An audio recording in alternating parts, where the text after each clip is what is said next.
Hello and welcome to Economics. Today we're going to talk about the three groups that are the primary participants in the American economy. This will be a very U.S.-centric sort of discussion because we really are talking about how things work in our economy, in the U.S. economy, and not necessarily how things should work or how things work in other economies. But we're going to look at the three primary groups who do most of the decision making within our economy. And the three groups we've already talked about a little bit, but we're just going to clarify a little bit. And in fact, we'll cover some things that we've talked about before. Much of what we've said today actually already occurred in the circular flow model, but we're going to extend it just a little bit. The three groups, of course, are households, businesses or firms, and government. And we're going to start out with households, primarily because households are the most important unit in terms of decision making and in terms of their sheer size relative to GDP. Households represent roughly 2/3 to 3/4 of the spending within the U.S. economy, and so of course understanding them is the most important thing. So let's go back to some of the things that we saw before and some of the things we talked about before. In the circular flow model, one of the things that we came to understand is that households actually demand the goods and services which are produced primarily by firms, and so in the sense of the final goods and services, they are the demanders or the consumers or the purchasers. In terms of resources, however, they are the producers, and they actually produce the resources or own the resources. And we saw that in the circular flow model. We also said that they make the majority of the choices. They tend not to think all that much about their resource production choices, but they certainly think an awful lot about what goods and services it is that they will purchase. Now, if we go back and look at the evolution of the household, how households came to be what they are today, we see that the household today, the contemporary household, is very different from what it was a number of years ago. Originally, the households were actually the producers as well as the consumers. And so if you think back to a time when they're primarily agricultural in nature, they are self-sufficient, which means they produce all their own goods and services for the most part. They produce their own food, they produce their own clothes, and they take from the land whatever is necessary in order to produce their own housing. At least originally, they are pretty much not only self-sufficient, but they're close to subsistence level, which means they barely produce enough for themselves or enough to get by on. And in fact, households determine their size originally to a certain extent by how much they're able to produce. As technology improves, and here we don't mean technology in the sense of machines or electronic devices, here we mean types of seed, crops to plant, fertilizer, the plow, use of other implements in order to help increase production. As that technology is employed, more and more they produce a surplus or an extra additional amount above what's necessary for their own. Gradually what happens is they generate a cottage industry system, which means that they somehow manage to extend that into a finished product, that surplus into a finished product, which they can then exchange with other members of the community. And at this point, they're almost a firm in and of themselves. Eventually, that cottage industry will turn into a true specialization. So we might follow a family that originally produces its own vegetables and fruit, has some animals, produces its own meat, but it also produces its own milk and that sort of thing. And ultimately, they'll become producers of cheese. And so as a result of their production of cheese, where cheese is really a storage method, they ultimately begin to specialize in being dairy farmers and only producing milk products or dairy products. And as they specialize more and more, of course, obviously they become less and less self-sufficient. On the other hand, they do produce more and more, and as a result have larger and larger surpluses. Now, one of the things about households that we always have to remember is that they produce goods and services in order to maximize their utility. They want to get the maximum amount of satisfaction that's possible. And so in order to do that, they supply resources to satisfy the unlimited wants, and from that to earn income, which they then in turn turn around and use to purchase the goods and services. In economics, we always make the assumption that the goods and services are the things that return to them the utility that they're looking for. They then buy goods and services in three different groups, three different types of goods and services. Durable goods are goods that are intended to last beyond 1 year. So we might think of things such as refrigerators and stoves and microwave ovens and cars, and perhaps even coats and boots and those sorts of things, and those are all durable goods. They're not immediately consumed, they're consumed over a period of time. Second group is non-durable goods, and these are goods that are intended to be consumed within 1 year. So peanut butter, bread, milk, most of the goods that we buy are in fact non-durable goods. And finally, the last category is services, and we've encountered the difference between goods and services before, where goods are actually tangible items that we can touch and feel and actually see, whereas services return us utility. They satisfy needs and wants, but we can't actually touch them. So legal services, tax services, haircuts, all of those things are services. Now, if we look at what happens in the United States today, you have on the left, where does it come from? That is, where does the income come from? And then on the right, you have where is it spent? So this is kind of similar to the accounting sources and uses of funds. And you see from the one on the left that the lion's share of income actually comes from wages and salaries. Now, wages and salaries here would include everything that you're paid by an employer, so it would include Christmas bonuses and special amounts that you're paid for reaching goals and those sorts of things. The second largest group, or the second largest amount, is transfer payments. And a transfer payment is any payment for which there are no goods or services forthcoming. What jumps to mind for most people almost immediately is welfare, unemployment, but also included in this would be transfers between people. So you might have a transfer between generations. Someone might bequeath to their children some money, or they might give it to them as a gift or something of that sort.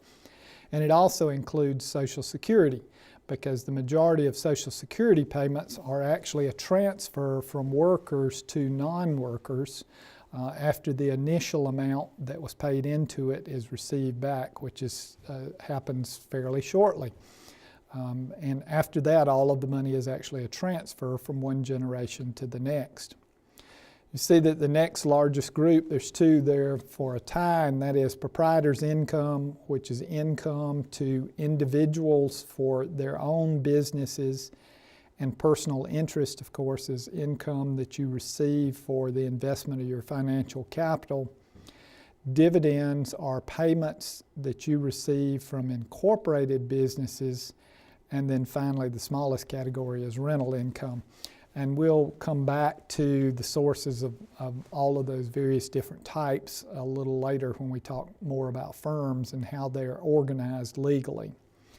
On the right, you see that 50% of spending is spent on services. We've made note of the fact earlier that, in fact, we're a service-based economy.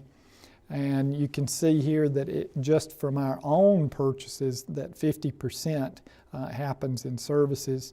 You see that non-durable goods represent about 25%, durable goods represent 10%, taxes represent 10%, and 5% is listed as other, which means that the people who collected the numbers have no idea where that money was spent. Gradually, as time goes on, firms began to arise because the scale or the size of household production is somewhat limited. While you may be able to do production within your household or perhaps some adjacent building, at some point you essentially outgrow that. And so firms naturally arise. And they are separate legal entities for the most part. They are their own economic unit. Their motivation is very different. Remember, the motivation of the household was to maximize utility. Well, firms don't receive utility because they don't consume goods or services. So what firms do is maximize profits. They are kind of the inverse of what we saw with households. They produce goods and services, and they do so by purchasing resources and combining them. And one of the necessary ingredients is to have entrepreneurs, that is, people who specialize in the operation of firms, who that's their specialty, that's what they do best. And the arisal of entrepreneurs, the natural arisal of entrepreneurs, is what allows firms to exist. We've said that the firm begins as a child of specialization. And what determines what you specialize in is your comparative advantage. Your comparative advantage is the one thing for which you have the lowest opportunity cost. Whatever it is that you do better, is another way of putting it, than everybody else, is your comparative advantage. And so firms arise because of the comparative advantage. Going back to our example of the dairy farmer, his comparative advantage happens to be being a dairy farmer. And so he specializes in dairy farming because his opportunity cost for maintaining cattle and maintaining all of the necessary ingredients to produce cheese and milk and so forth is much lower than everyone else's. Now, one of the reasons firms have an advantage over household production is because they lower transaction cost. And they lower transaction cost at two different levels.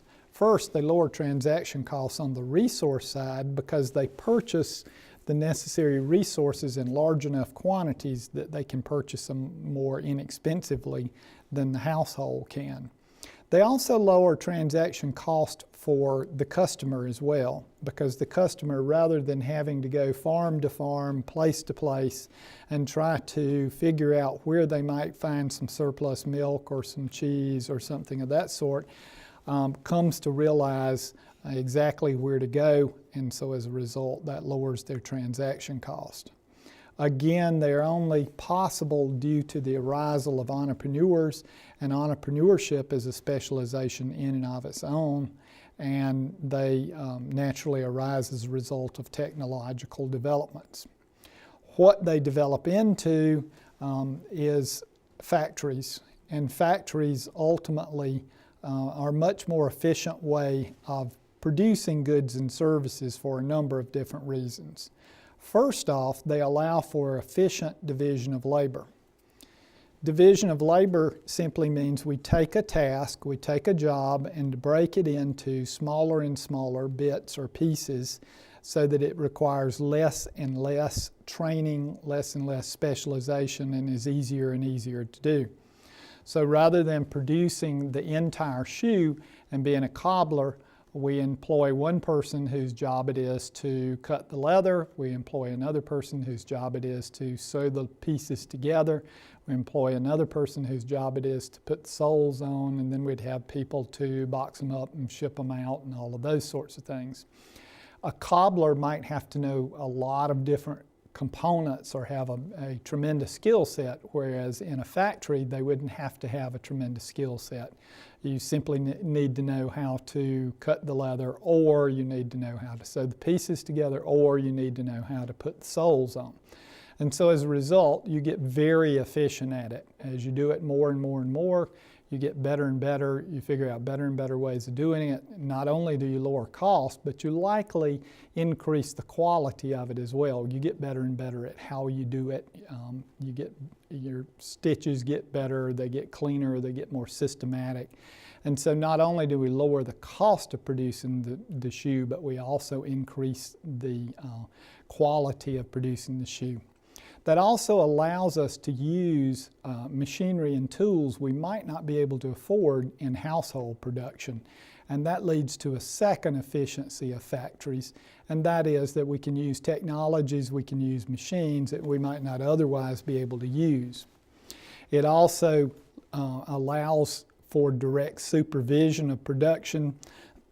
You can imagine a situation in which you have farmed out production to various different families in your vicinity, and what you have to do then is to go to each one of them, which incurs a transportation cost and incurs time, and when you get there they may or may not have completed what you want, and it may or may not be of the quality that you want. So one of the advantages of factories is that you can directly supervise the production level, that is the quantity, but you can also directly supervise the quality level as well.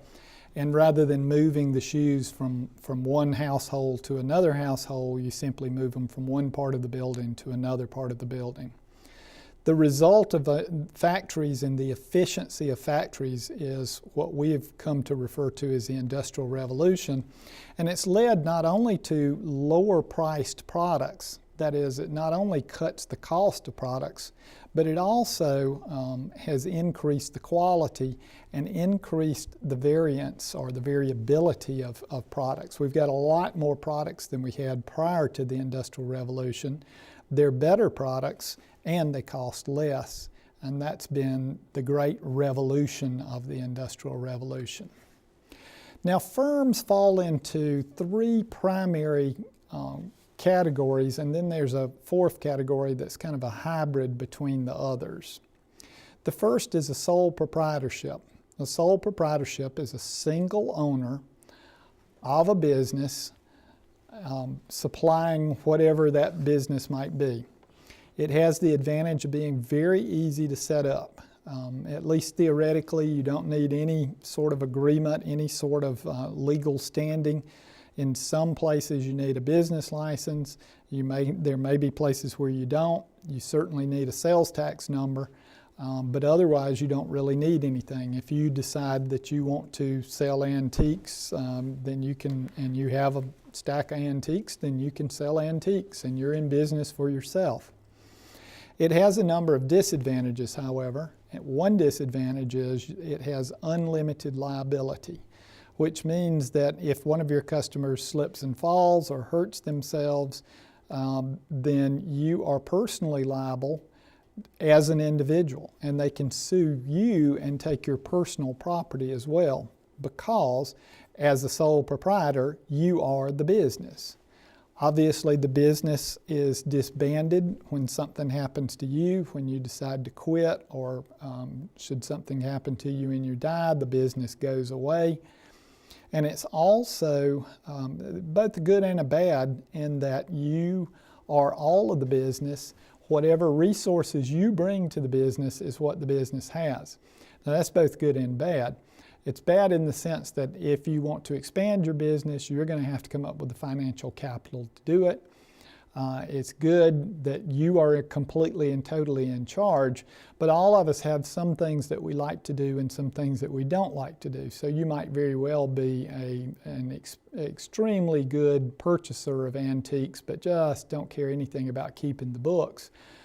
You as a sole proprietor are responsible for keeping the books as well. So all of the skills that you bring, all of the resources in general you bring, are all that the business has. For that reason, oftentimes the sole proprietorship, if it's very successful, will expand into a partnership. In a partnership, it's sort of like a sole proprietorship, only with multiple members. It's two or more people all in business together. We tend to think of it as two people, but it's oftentimes more than two people. The advantage, obviously, is that if it's multiple people, they bring multiple resources. So they may have more financial resources than the single individual would have. They certainly would have a whole different set of skills and talent and background and so forth. What would be ideal is if you are the person who loves to do the marketing and you find a partner who loves to keep books, then that's an ideal match. It has all the same disadvantages of a sole proprietorship. That is, you have unlimited liability, and now you're not only liable for your decisions, but you're liable for your partner's decisions as well. So if someone were to be harmed in your business, then you're subject to personal liability as well. Your personal assets such as your home, your car, money you have saved, all of that is at risk as well. It does have some of the same advantages as a sole proprietorship. At least theoretically, it doesn't require all sorts of legal arrangements. In fact, realistically, you should have a partnership agreement so that you come to some sort of agreement about how decisions will be made if there's a disagreement, how profits will be distributed if there are any profits, what happens when one of you wants to leave the partnership, what happens when one of you dies. All sorts of agreements such as that are much better made at the inception rather than as we go along betwixt and between. But again, you only have the resources that you bring or that you and your partner bring. For that reason, most partnerships ultimately grow into, if they're successful, grow into corporations. And corporations are a separate legal entity. They're not the owners, they're somebody else.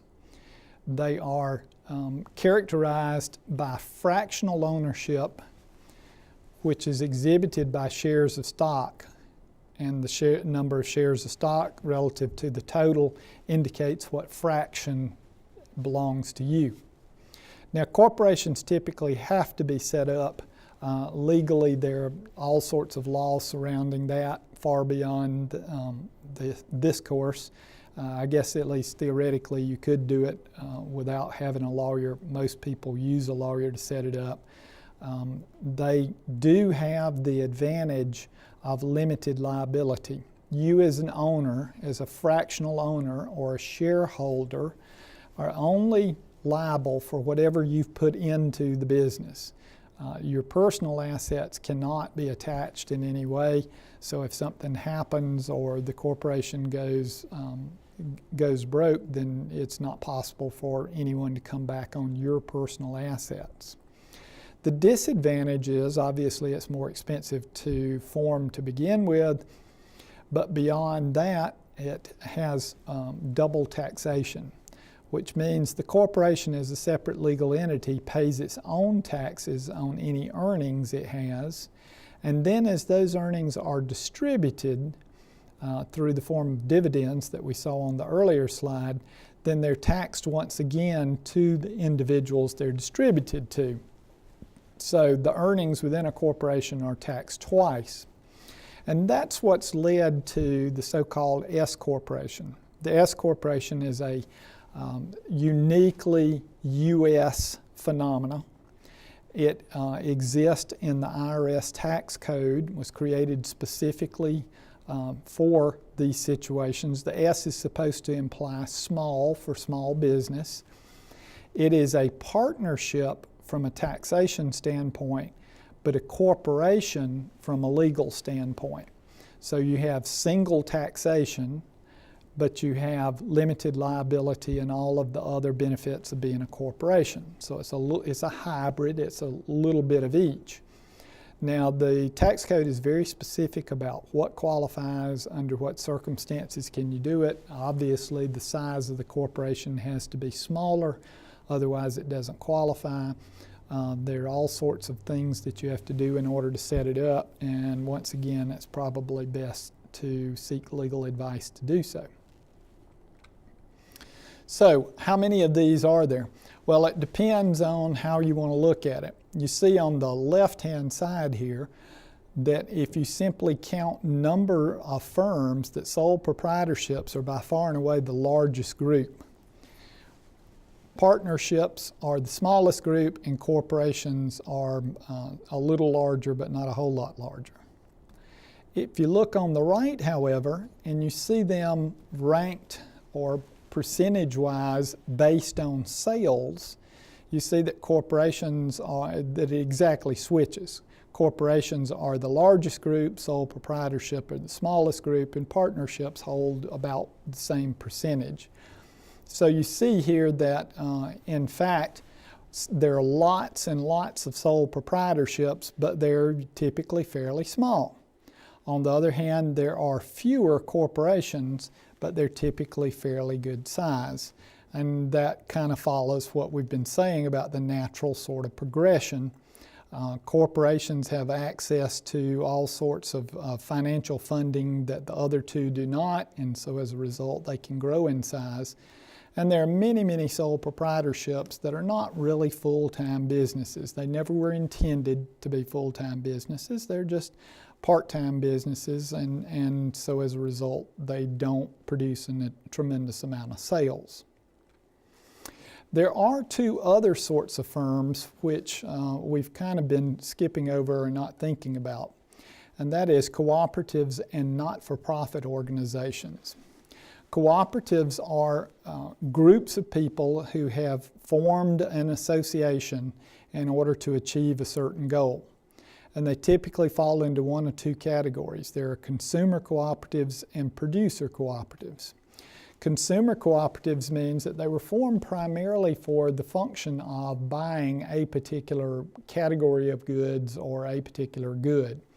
An example of that would be there are a number of cooperatives where people have banded together to buy health foods, or in certain rural areas, originally there were rural electric membership corporations, which is a group of people who have banded together to buy electricity. They gather together primarily to lower the cost of whatever the good or service is, and in some cases, as would be the case with an REA, they do it in order to provide it in areas that it otherwise would not be provisioned. Producer cooperatives are exactly the opposite of that. That's where a group of producers have banded together, and their intention is to receive the maximum amount they can for whatever it is they're producing. So when we see advertisements for Idaho potatoes as an example, that's a cooperative. It's a cooperative of potato growers, and they all put their money together, put their crops together and put their money together in order to increase what they get for their crops. You see a lot of these out west.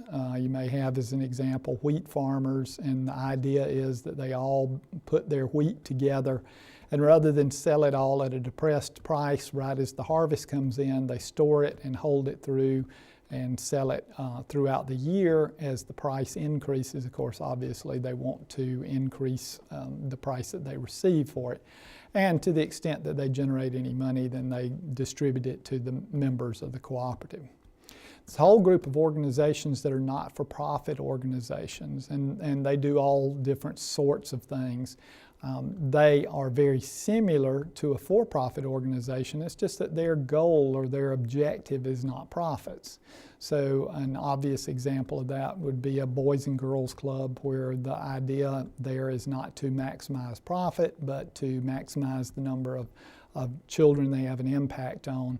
Same thing would be true in an educational organization or a professional organization. A professional organization might be organized to raise the level of professional training, stature, that sort of thing for a particular community.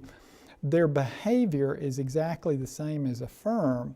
In fact, the models do a great job of predicting. It's just that we can't make the assumption that they're maximizing profit. They're maximizing something else. And you see here a list. Charitable ones are kind of mention those, educational ones, humanitarian, cultural, where you'd have an organization that intends to enhance the culture of a community. And so they would operate similar to a for-profit, only instead of profits, they would be maximizing cultural interactions. Now, despite the efficiency of firm production by businesses, we still see a fair amount of household production, that is, production within the household without hiring any sort of firm. And so the natural question is, when would that sort of production take place? Well, it would take place anytime the opportunity cost for doing it yourself is below the market price. And the picture you have here is a great one. Painting is one of those cases where your opportunity cost may be close to zero, especially if you're not working right at this time, so the opportunity cost is below the market price. It's also an activity where there's no skill or special resource required. That it's less likely to household produce if you need a particular skill and you don't happen to have that skill, or if you need particular resources, tools, things of that sort that you don't have available. Household production is also more likely if there is any sort of tax associated with it and you're in a position to avoid the tax, or if you can reduce transaction cost, that is, it's expensive to have someone transact to get there to do it, or in cases where the technological advances allow household production to essentially lower the opportunity cost. One interesting phenomena we've seen in the last few years is the return of production to cottage industries for certain producers. And this is a result of information technology. And today we see an awful lot of people who have their own cottage industry, but it's sort of an electronic cottage. With the advent of video conferencing, fax machines, cell phones, all of that sort of thing, it is less and less necessary to have an actual physical office. And so we see a number of people who have taken to producing the services that they produce within their own home. And so as a result, they don't actually have a physical office. And much of the work that they do actually takes place perhaps in a home office or something of that sort. And you can imagine that, as the picture would indicate, it might be possible to do it actually in a car. You wouldn't even need a home office. It's kind of an interesting sidelight to see production go back to the cottage again. The last group that we want to talk about today is the government. And it's interesting to hear what people say about the government because, as we'll see in a second, there is no the government. There's a lot of separate units, all of which we refer to as the government. And these are some of the roles that government has taken on in our society. First, they establish and enforce the rules of the game, or establish and enforce the rules of how transactions take place. I think in our economy we oftentimes forget how important that is because it is the case that if you look worldwide, economies that don't have very strong rule of law and very good enforcement of rule of law don't progress very quickly because people don't make investments if they're not certain that they'll receive compensation for their investments. So we tend to take for granted the fact that the rule of law is existent everywhere, but in fact it is not completely common. It does not happen in some places. Similarly, government promotes competition and regulates natural monopolies. This is part of the rules enforcement thing where government intends to give an equal playing field, an even playing field to everyone and have everyone make it possible for everyone to compete. Government also produces public goods. Public goods are any good for which consumption by one consumer does not preclude consumption by another consumer. The classic example of that would be a highway. When you use the highway, it doesn't keep someone else from being able to use the highway. Now, markets will not produce that sort of good for a number of reasons. One of the most obvious ones is that they have no way of pricing it. You can tell what it's going to cost to produce the highway, but you don't know how many users you're going to have, so you can't really set a price. You don't have a divisor for that. So there's no way for markets to produce them, and for the most part, they are produced by governments. Occasionally, we try to have the market produce those under some sort of contract. To date, those have not been terribly successful undertakings. They tend to go away after a short period of time. and go back to public, government producing those sorts of things. The other is, another is the production or the containment of externalities. Externalities occur anytime there's a cost or a benefit to a third party that's not a party to the transaction. In other words, they're not the buyer and they're not the seller, but they either receive a benefit of that transaction or they receive a cost of that transaction. Now, you can't completely contain those, but you can make steps in that direction. And that's precisely what government has tried to do. So a great example of that is pollution is a byproduct. It's an externality. The people who live close to the source are the people who have a cost associated with that.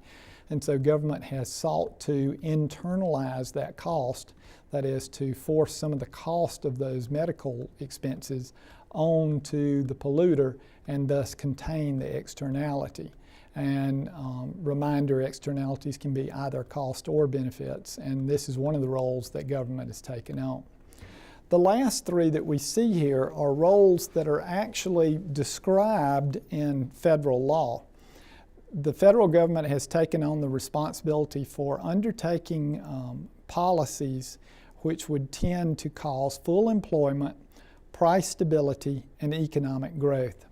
All three of those are enshrined in federal law. Obviously, the federal government can't do that alone.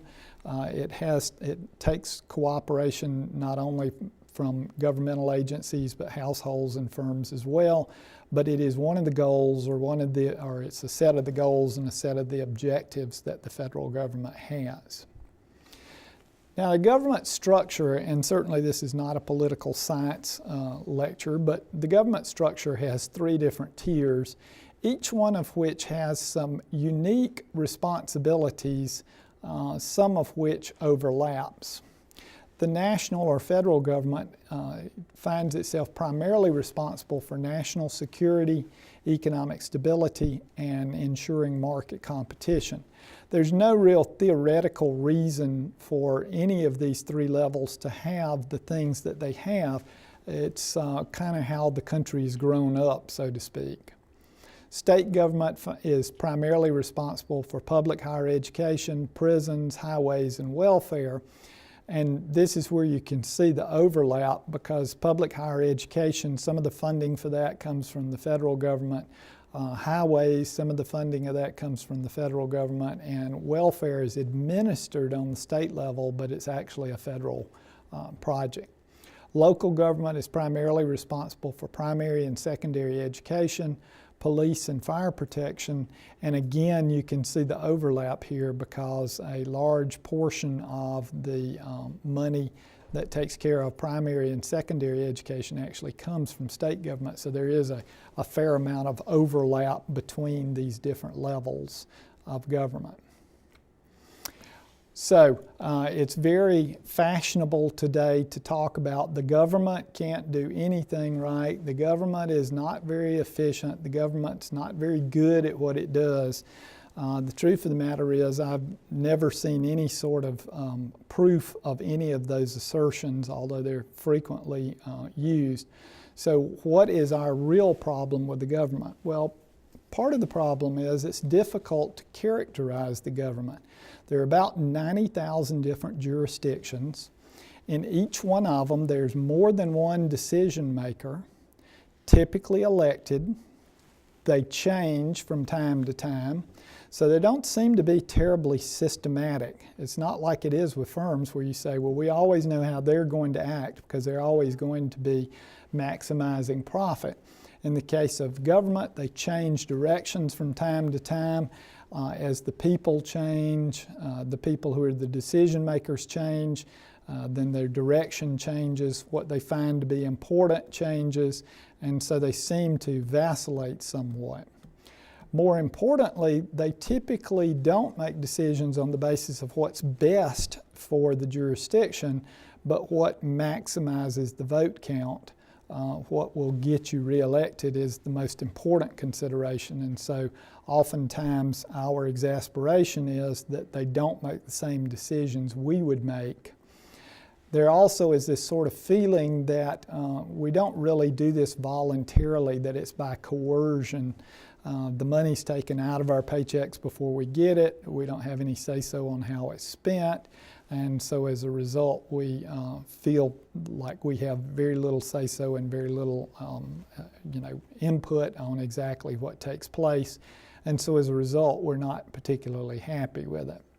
It's also the case that since we have no market prices, we really don't have any way of knowing whether what we have is as valuable as what we spend on it, whether we're getting a good deal or not. Again, I would say to you that there are an awful lot of economists who are not particularly enthusiastic about governmental intervention in the economy. And many of them have tried to pursue the idea of government being inefficient in its production of goods and services. To my knowledge, no one has ever been able to prove that government is any less efficient at producing goods and services than the private sector is, although many people have tried to prove that assertion. One of the problems is that most of what government produces is produced at what is apparently zero cost. So a great example, going back to our road example, the fact that it costs you nothing means that you take it for granted, more or less. Saw not too long ago an individual talking about government can never do anything right, and I thought, well, how did you get there then if you didn't use a government highway to get there? What we can say about government is it's changed relative to GDP in general, and it's changed in its composition. If you go back to 1929, the entirety of government represented about 10% of GDP, and the majority of that was state and local. There was very little federal or national level government. By 2007, it represents roughly 37% of GDP, and instead of being mostly state and local, it's mostly federal. And this is perhaps why people are somewhat discouraged with government. People tend to be more satisfied the closer the governmental unit is to them. That is, people are much more satisfied with their local government than they are with their state government, and more satisfied with their state government than they are with their federal government. And so this is part of the reason why today people are across the board dissatisfied with government. What has happened in terms of what we're doing is the defense portion of the federal government has decreased, but the redistribution portion has increased. And you can see that from this graph. If you go back to 1960, you can see that redistribution was considerably smaller than defense. Today, defense is considerably smaller and redistribution is much larger. Much of what's in redistribution today is Medicare, Medicaid, Social Security, those sorts of things. Less and less of it from 1994 on, and you can see that there's a turn up about 1996 in which it doesn't get larger suddenly, and then later on it starts changing again. The welfare component, the SSI component, all of those things have actually gone down, but we have a much larger group of people who are retired, and our expenditures on medical things has just exploded over the last 10 to 15 years. So where does this money come from? Well, the primary source for both federal and state is income tax. There are some states that don't have income tax, but the majority do. On the federal level, at least to begin with, it was mostly user charges, but as time has gone on, the federal income tax went into place in 1913, and it has become almost the only source of income for federal level. At the state level, income tax is the primary source, but they still have a good deal of sales tax. And the local government survives primarily on property tax, also known as ad valorem tax, which means that they tax the value of the real assets. Some of it, I've already said some of it comes from user charges, but that's a pretty small amount. Some of it also comes from borrowing, and more that's been the case, especially in times when the economy is down. And some local governments have a monopoly in certain markets, so they might run their own water system or their own electric system or even their own telephone system. You can see that the sources, the individual income tax hasn't changed that much, but the payroll taxes have changed rather drastically, and that would be such things as Social Security, Medicare, all of those sorts of things. Those are the payroll taxes, and you can see that they've grown to be a larger and larger share of the federal revenues. Obviously, they're not taken at the state or local level. Now, there are two different things we often need to think about when we start thinking about taxes, and one is what is the principle that underlies the tax the way that it works, and the second is who actually ends up paying it. The first is called obviously the tax principle. The second is called the tax incident. At least initially, the country was run on a benefits received tax principle. That is, if you receive the benefit, then you pay the tax, and that's what's meant by user fees. That did not generate enough money, and in fact, if you go back even as far as the Revolutionary War, you can see that the country really struggled to get by on the money that they were receiving from benefits received taxes. Today, what we use as our principle is the ability to pay. If you have the ability, then you pay the tax. Now, tax incident is different oftentimes from the way it was originally structured. It's how does this tax play out? How does it end up affecting the individuals that are subject to it? And it can fall in one of three categories: proportional, progressive, or regressive. Proportional means that it is the same percentage no matter what your income level is. So you might establish a 10% tax and say no matter what your income level is, you pay 10% of your income as tax. Aren't many of those around. In fact, I can't think of a single example of it.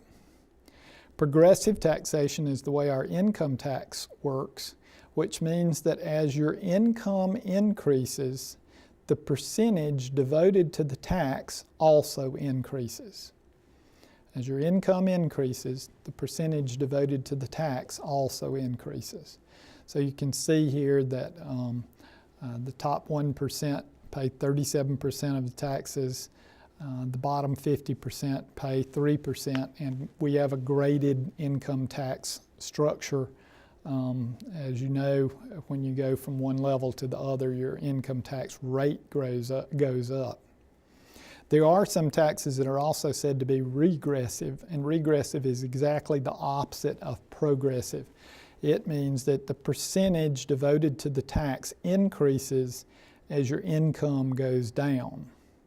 The percentage of the tax increases as your income goes down. So it's exactly the opposite of progressive. Sales tax is said to be regressive. It's not designed to be regressive. Almost anything that's a flat amount is going to end up being regressive because it's going to be the same amount for poor people as it is for rich people, and so as a result it'll be regressive in nature. That's the case with Social Security, with sales tax, because with sales tax, poor people tend to spend a higher percentage of their income. In fact, they oftentimes spend 100%, and so all of that is subject to sales tax, whereas people with more income pay a much smaller percentage. Well, the good news is that the top tax rate, the marginal tax rate, the maximum tax rate has actually fallen. It hit its peak in the late 50s, and in the late 50s it exceeded 90% at one point. It was like 92%, 91, 92%. And since that time it has continued to go down and has gone down pretty much systematically since then. It would be a little discouraging to pay 92% of your last dollar of income to income tax, but that's exactly, in fact, what happened.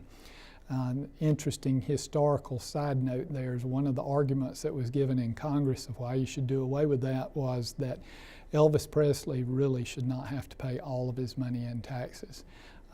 And that rang a bell somehow or other. Well, that wraps it up for this time. We've talked about households, we've talked about firms, and we've talked about the government, and those are the three primary players within our economy. Obviously, people who buy and sell goods that are external to the country are also a player in the economy, but that's a relatively small piece, so we're going to stop at that point this time. Next time, we'll talk a little bit about demand, and we'll see you all that time.